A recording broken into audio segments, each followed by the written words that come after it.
lo que viene en 2023 y lo que está ocurriendo ahora, ¿verdad? Oímos en las noticias a veces headlines que nos ponen un poquito nerviosos. Notamos que los mercados están cambiando, pero ustedes tienen la suerte de estar en una de las pocas industrias donde siempre se puede hacer dinero, dependiendo del ciclo económico. Hay una manera u otra.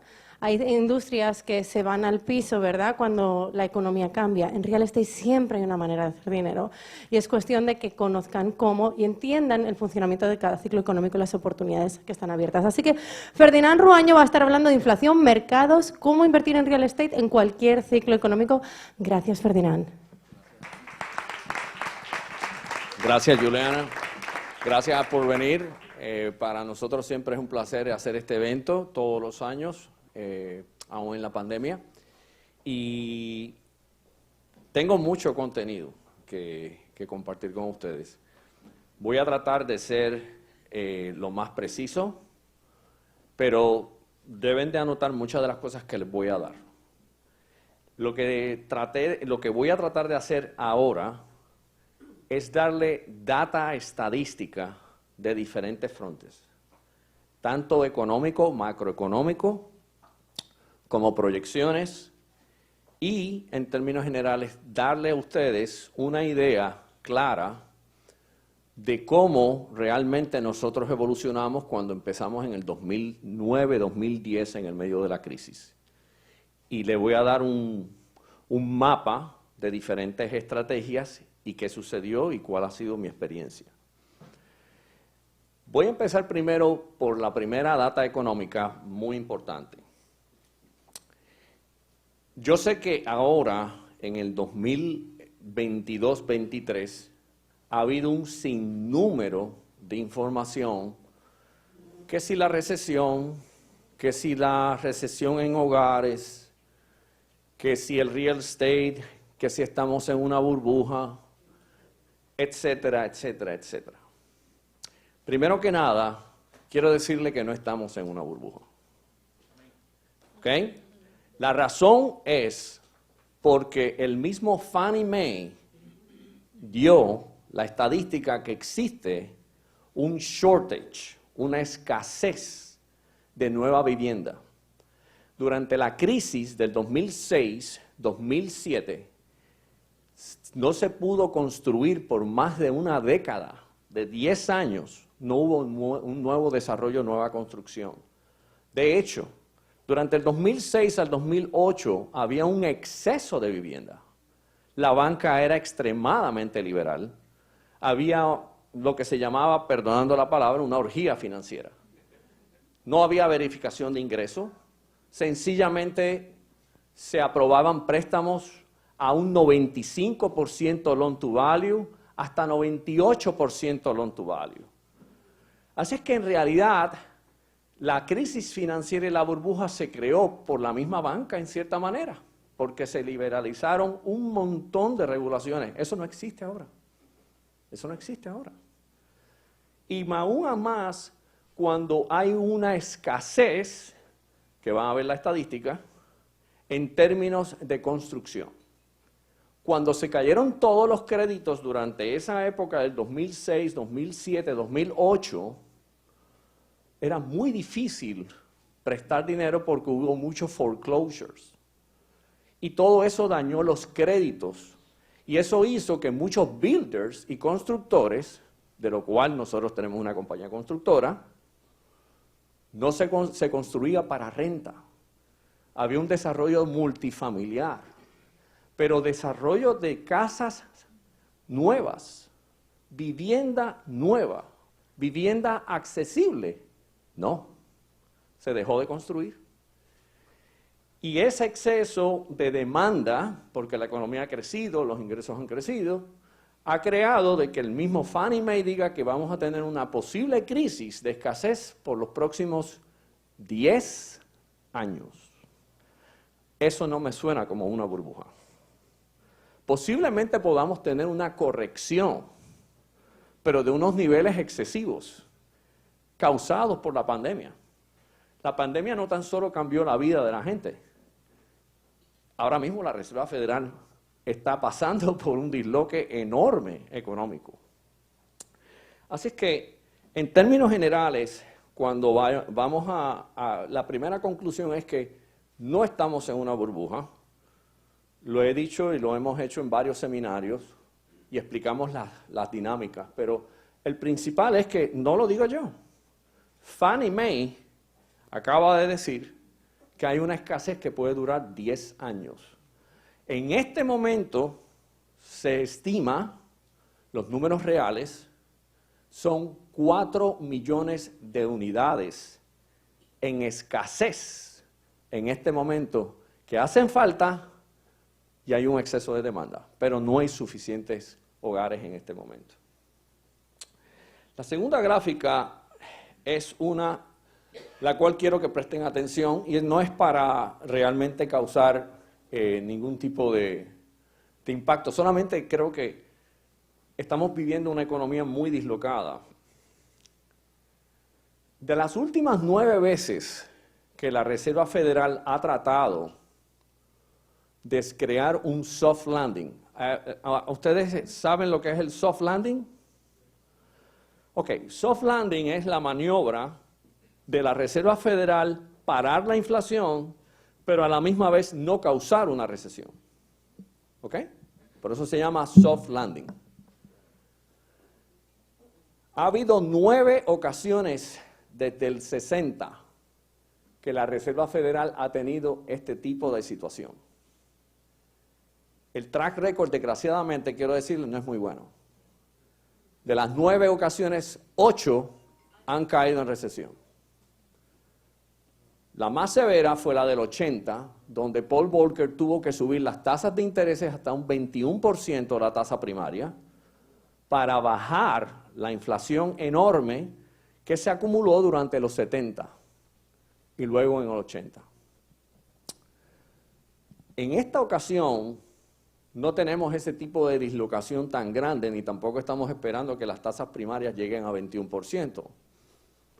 Pero no hay duda de que cada vez que la Reserva Federal, quiero decirle a ustedes, que ha sido uno de los incrementos más severos y agudos en poco tiempo que la Reserva Federal ahora mismo ha atacado la inflación. Pero la inflación fue causada por COVID. Van a ver ustedes por qué. La Reserva Federal ahora mismo está trabajando con una serie de estadísticas que nunca se habían topado, donde tienes una economía que supuestamente, en teoría, estamos en recesión ya, porque tuvimos 2 trimestres de crecimiento negativo. Sin embargo, el empleo está en el más bajo, en 3.5%. Así que y la gente consume, no se siente como una recesión. Actualmente, en términos estadísticos, van a ver en esa gráfica que de las 9 ocasiones, 8 han causado recesión. La mayoría de ellas, para mí, en mi opinión, nosotros debemos de estar mirando más o menos esa época del 90-91, donde las tasas llegaron posiblemente entre un 5 y un 10%, la tasa de Fed Funds. La Reserva Federal va a subir 3/4 de punto ahora y todo parece indicar que va a subir 3/4 de punto más en diciembre.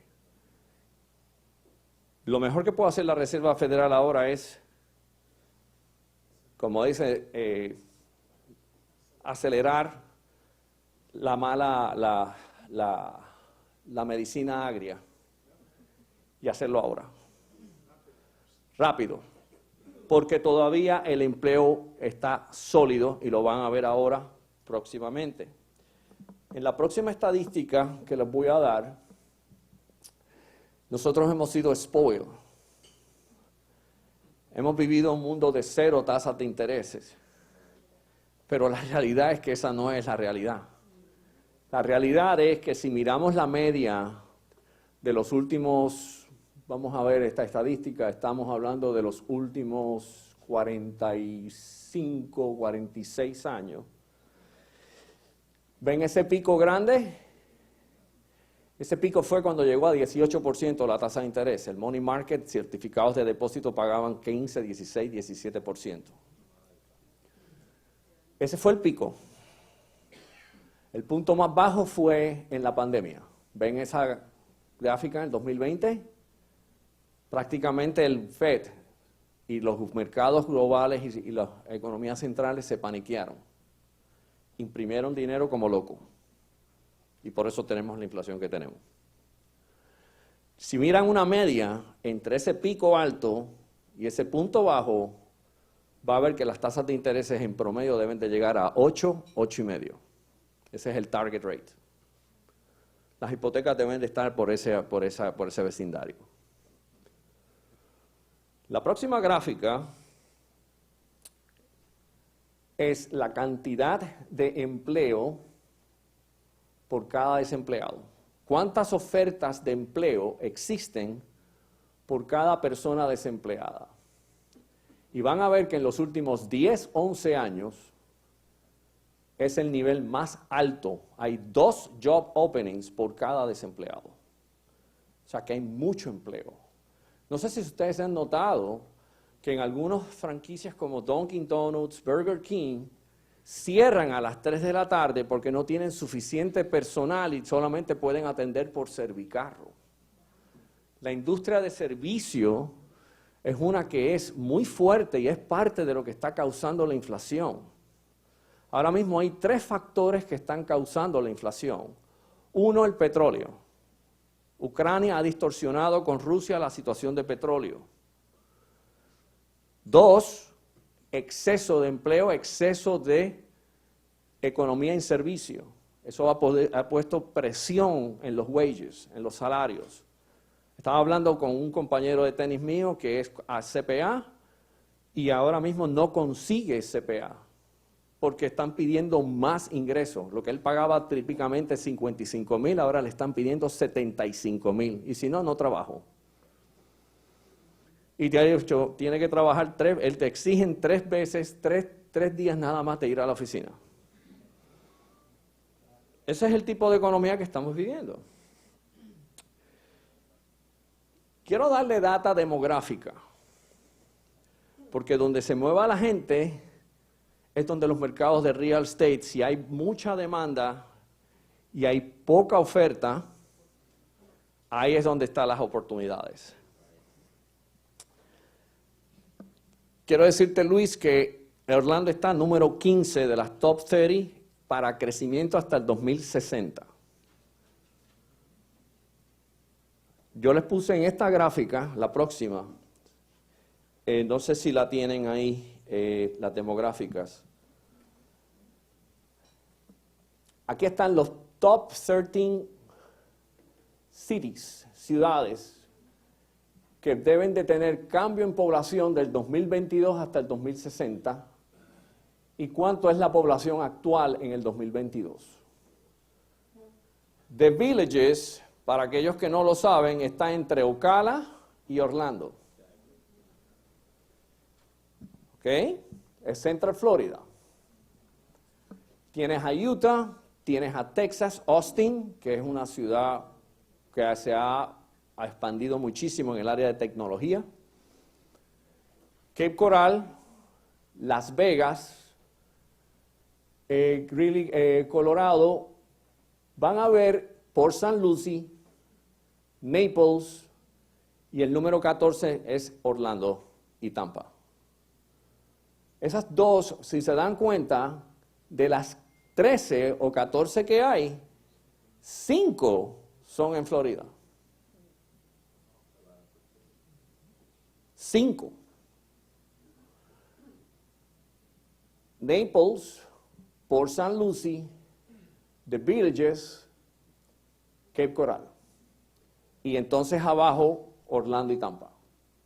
Es bastante, o sea, Florida definitivamente, y les voy a dar mi conclusión porque yo creo que Florida, a pesar de los pronósticos, no debe de bajar, la posibilidad de bajar es muy baja, es muy poca en diferentes áreas y va a ser en regiones específicas.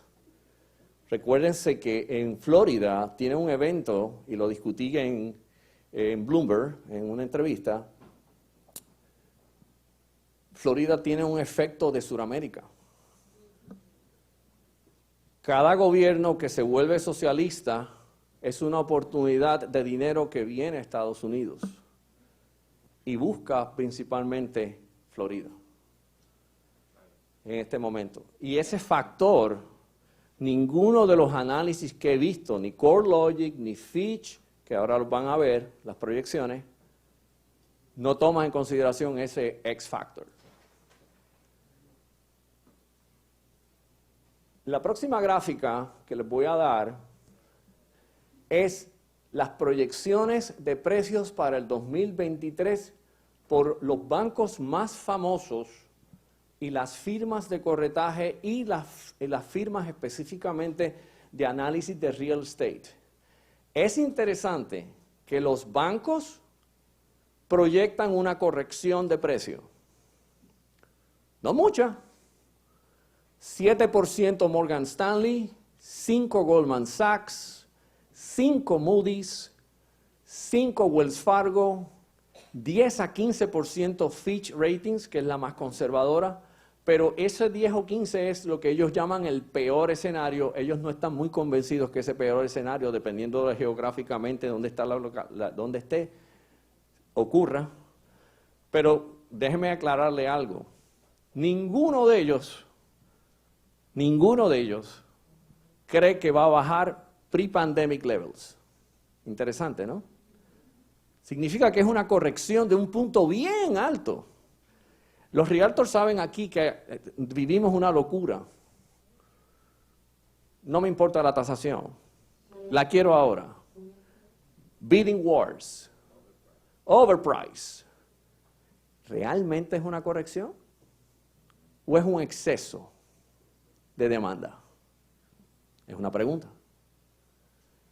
Basado en esta data, fíjense que Zillow, que su algoritmo es un poquito complicado, by the way, proyecta 2 a 3.5% de incremento, no bajar. CoreLogic, que son bastante certeros en su análisis de real estate, en mi opinión es la mejor firma en real estate, proyecta un aumento de 3.3 en single digit. Y Fannie Mae dice, yo no creo que vaya a haber corrección. Yo creo que nos vamos a mantener a un nivel estable. Va a depender en la geografía donde estemos. Así que tiene ahí un sinnúmero de análisis y de diferentes firmas. Creo que Florida es interesante también, otro punto importante. Todos mencionan que la corrección de precios es del noroeste al oeste de Estados Unidos. De Texas hacia el sureste, hay muchas áreas como las Carolinas y Florida que no están en el radio de corrección. Recuérdense que esta data es a nivel nacional, considera toda la geografía. Boise, Idaho, está extremadamente overvalued. Boise, Idaho. Posiblemente el mercado también que más subió.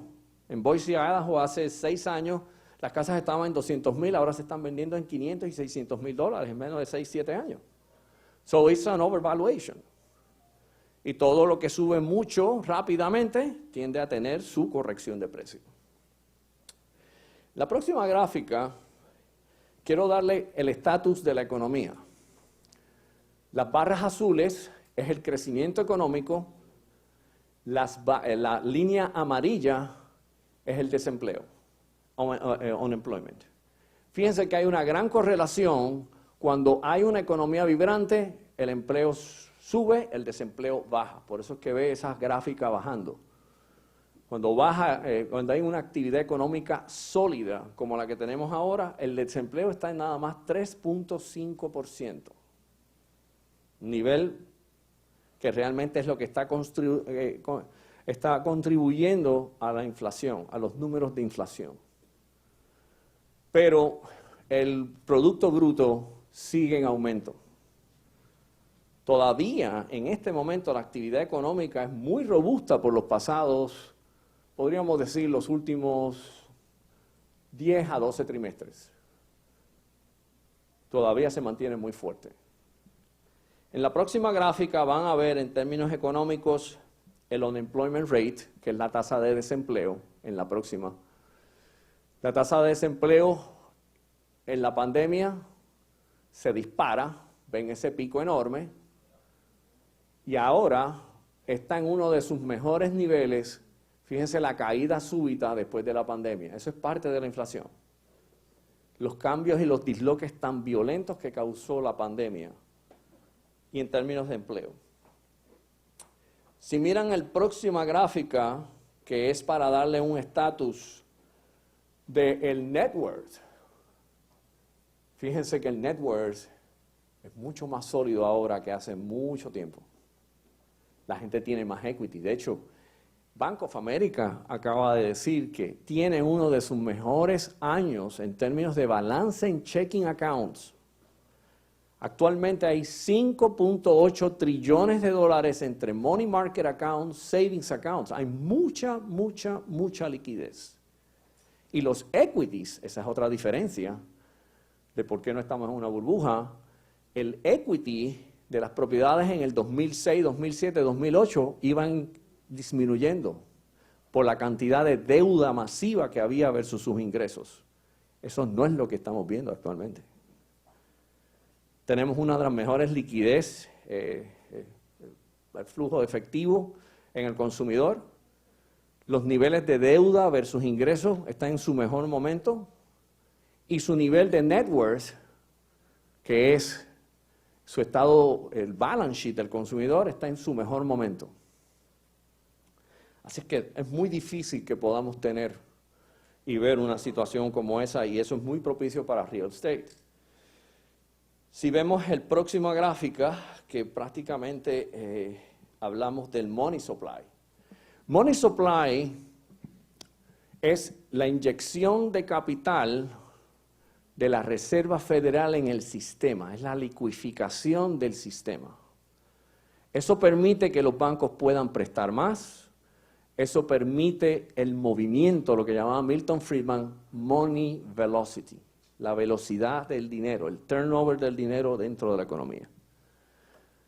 Si vemos realmente la estadística en términos del money supply, fíjense la cantidad enorme de liquidez, principalmente en los últimos, en el periodo que tenemos aquí específicamente, son los últimos, podríamos decir, desde el 1992. 1990 hasta el presente. Son 32 años de data. Fíjense la explosión de liquidez en el sistema bancario. Muchísima liquidez. Y eso es parte de la inflación. Pero también fue causada por COVID. COVID ha dislocado mucho las estadísticas. Y por eso es la situación. La gente no se ha dado cuenta, pero se han aumentado 375 bases puntos desde marzo. Y no tenemos ni un año. De marzo a noviembre, la Reserva Federal ha aumentado 375 bases puntos. Bárbaro. Parte es corrigiendo esta distorsión de dinero. La otra data específica es la cantidad de exportación en términos del porciento del GDP, que es el Producto Bruto. Hay más servicios. Orlando se beneficia de la industria de servicios. Parte del reto de la Reserva Federal en este momento es, sí, hay algunos sectores de manufactura como semiconductores que están pasando por una baja, pero los sectores de servicios se siguen en aumento. Y hay demanda por el tipo de trabajo que hay. Así es que en términos generales la economía, basado en las exportaciones en porciento del Producto Bruto, definitivamente hay una cantidad que se ha aumentado sustancialmente. Mucho mejor que en los últimos posiblemente 6, 7 años. En la próxima que les quería dar en detalle, en términos económicos, para que puedan tener la idea, aquí viene la inflación. Fíjense ese pico enorme, eso es lo que la Reserva Federal le tiene miedo. Ese pico enorme, desde el 2020, creo que la Reserva menospreció y creyó que la inflación iba a ser transicional. Y es persistente. por la data económica que le estoy dando a ustedes. Hay mucho dinero en el sistema. Es como las inundaciones en Ian. Se llena el agua llega hasta 20, 30 millas y toma tiempo en lo que va bajando el agua. El Northport tomó 1 semana y media en que bajaba el agua, parecía un kayak. Tenía que comunicarse por kayak porque estaba todo inundado, en términos generales.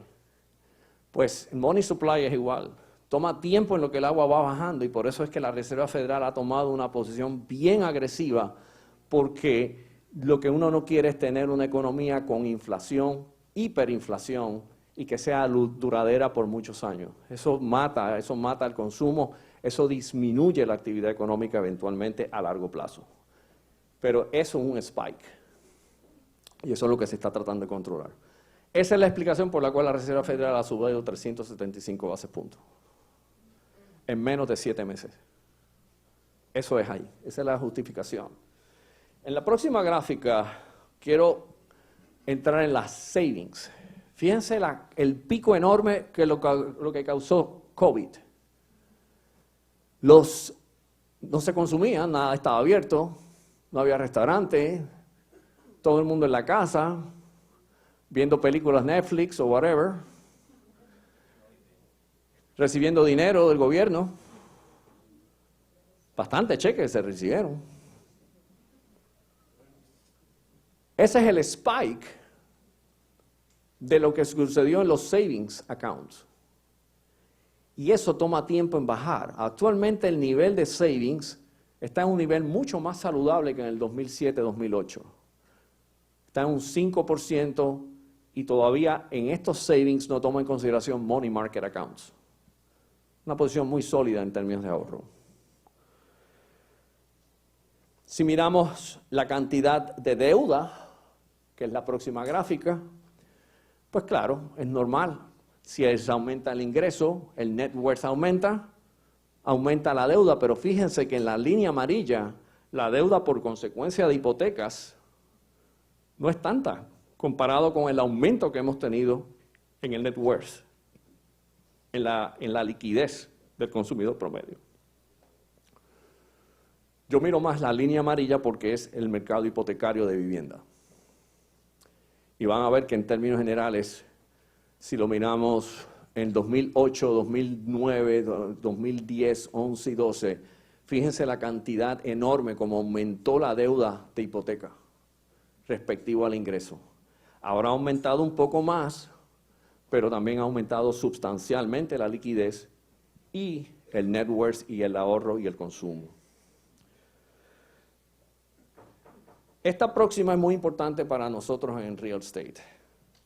El US Homeowner Vacancy Rates.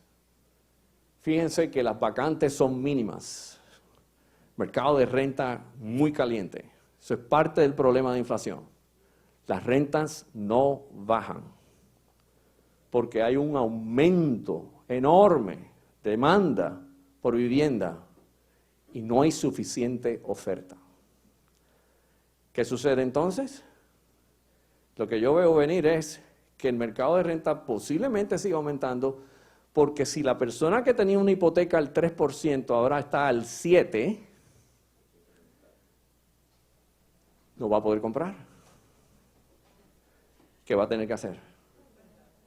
Va a tener que rentar. Y por eso Blackstone,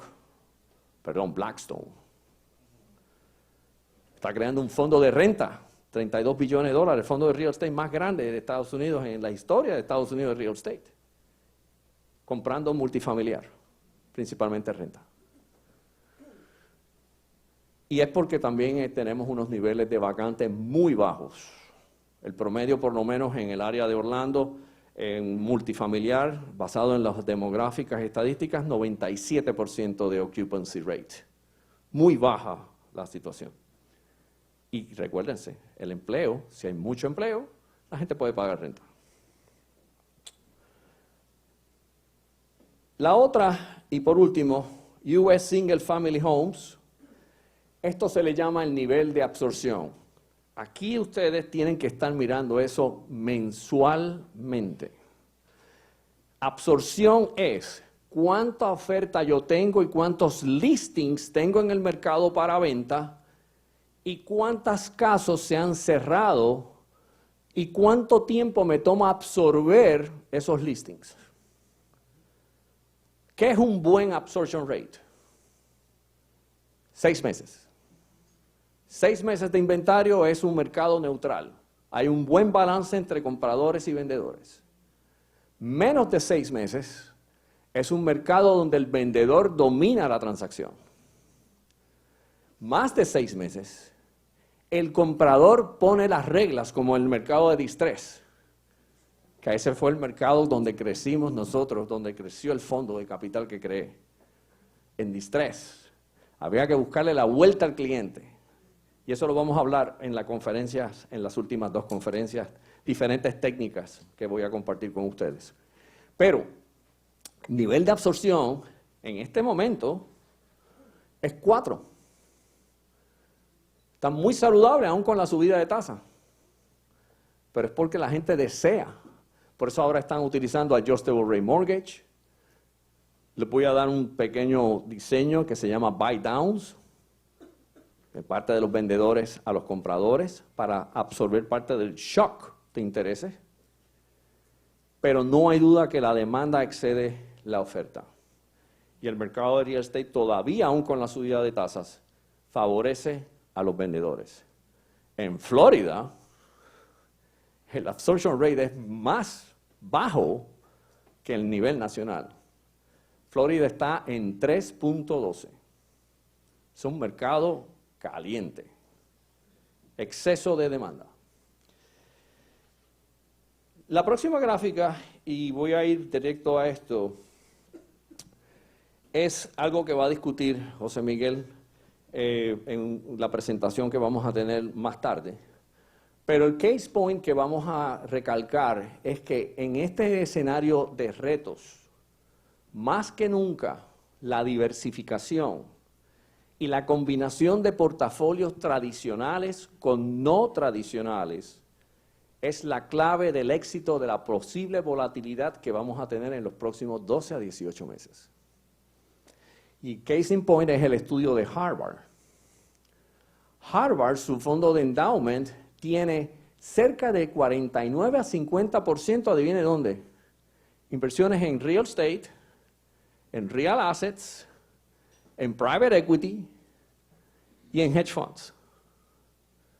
Son alternativas totalmente diferentes a money market, cash, acciones y bonos. Nosotros estamos en una industria que actualmente, posiblemente, y lo vamos a poner en la próxima presentación, es uno de los activos favoritos en este tipo de escenario inflacionario. Y por eso el real estate tiene tanta demanda en este momento. El próximo punto que quiero tocar es la combinación de todas esas gráficas que yo le dije, las pusimos en una sola gráfica. Estamos viviendo un tiempo excepcional en la industria. ¿Por qué? Porque tenemos demanda, fuerte demanda, un mercado fuerte de empleo, la gente cambió su mentalidad de trabajar control remoto, no quiere estar en apartamentos, prefieren tener una casa, tener más espacio. Hay 3 tendencias demográficas grandes, de alta población y densidad poblacional a más baja población. Por eso vieron las estadísticas de Cape Coral, de Villages, crecimiento porque son áreas menos densas. Sebastian es otra área, cerca de Martin County. Pues la gente prefiere, con el nuevo modo de trabajar, las casas se vuelven más interesantes, porque ya la casa no es una solamente para vivir, ahora también se convirtió en una oficina. Parte de los diseños que se están haciendo nuevos en las nuevas construcciones es hacerle un cuarto adicional, aparte de traer a la suegra o a traer al papá. Tiene entonces, principalmente la gente del norte, ¿no? Ohio, Illinois. No, quiero un cuarto porque también mi mamá ya tiene 90 años y quiero traérmela a la casa. Siempre hay que hacerle un cuarto adicional. Pero ahora también tienes que hacerle un dent, un office dent. Porque ahí se lleva su computadora Y eso hace que las casas tengan más demanda. Repito, COVID cambió todo.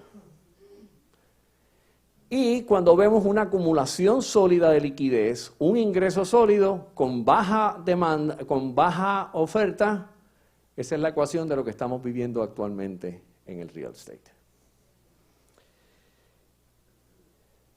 Ahora bien, es importante que sepan que en real estate se puede hacer dinero aún en mercados recesivos.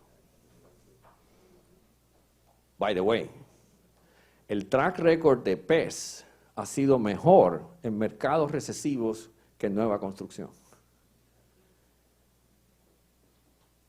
Y ha sido específicamente porque hemos utilizado diferentes técnicas que voy a compartir con ustedes más tarde para poder motivar a ese comprador y ese vendedor, poderlo fusionar, de que tenga la flexibilidad suficiente. Pero el mercado de distress, no le tengan miedo, es un gran mercado.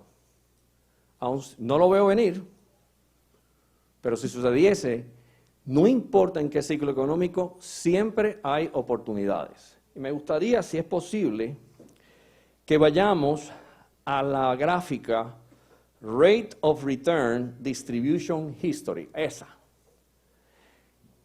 Eso que ven ahí es realidad. Es 100 millones en transacciones y lo que hicimos fue que hicimos una distribución por año y qué fueron las técnicas que se utilizaron. Por ejemplo, en esa gráfica van a ver que en el año 2008 al 2013, que fue recesión, la gran crisis financiera, tax deeds, tax liens y buy and flip fueron las mejores estrategias. Principalmente en subasta o proveyendo financiamiento a compradores en distress a cambio del equity de la propiedad. En esa gráfica van a ver los rendimientos en esa área fueron sobre 30%. Y fueron estrategias que se utilizaron diseñadas en recesión. Del 2013 al 2015, que es una recuperación y una expansión, fueron cuando se empezaron a normalizar. Ahí entró el Jobs Act de Obama, donde se trató de crear un impulso al empleo y de salir y de liberalizar un poco los sistemas bancarios en el punto de vista de poder prestar más y de tener más movimiento en la economía. Comprar para rentar, fix and offer, significa que se compraba algo en distrés estructural y se rehabilitaba y se revendía o se alquilaba. Se hacía owner financing, donde se hacía el financiamiento del mismo vendedor, y lease to own, que lo voy a compartir con ustedes hoy, para darle una idea de que sí funcionan. Y ahí el rendimiento fue entre 16 y 18%. Al presente no hay duda, nueva construcción, multifamiliar y renta. Así es que, típicamente nosotros en el próximo slide van a ver que las mejores 3 estrategias, y tenemos un diseño, fue private equity, donde realmente se le daba prefinanciamiento y se le daba acceso de rehabilitación y construcción de real estate, donde se utilizan múltiples estrategias al mismo tiempo. Tienes nueva construcción, lo que se llama build to rent. Apunten esa porque realmente eso es la nueva modalidad. Build to rent. Nueva construcción para renta. Yo me acuerdo en las urbanizaciones en Puerto Rico, Levittown, tenía la casa modelo y era para venta. No, ya está el concepto donde es una urbanización, pero todos están rentando. Y está el build to sell, que es el modelo tradicional, donde hay una gran demanda en este momento de nueva construcción. Y algo que vamos a compartir hoy también, que les voy a compartir, que es el área de financiamiento privado, tanto en vivienda como a foráneos, que necesitan el levantamiento de crédito, y Catherine va a hablar de eso y otras personas más, que es parte del currículum que vamos a compartir. Así que no tengo más nada que hablar, creo que le di demasiada información, ¿no? Quiero decirle que yo, para hacer esta presentación, tuve que, no es vacilón, tuve que mirar cerca de 250 gráficas y seleccionar las que realmente son más a tono para darle la mejor información a ustedes, porque para eso es que están ustedes aquí y ese es mi deseo. Que ustedes se lleven buena información y que la utilicen. Gracias, Ferdinand. No, y por eso...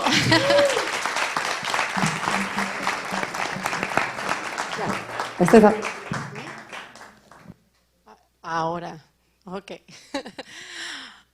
Gracias, Ferdinand. Yo sé que era difícil concentrar toda la información que él quería darles y, como decimos, está pasando muchas cosas ahora mismo en el sector que van a afectar y es importante que tengan toda la información de lo que está ocurriendo ahora para prepararse para lo que viene en 2023 y tener en cuenta todas esas oportunidades, ¿verdad?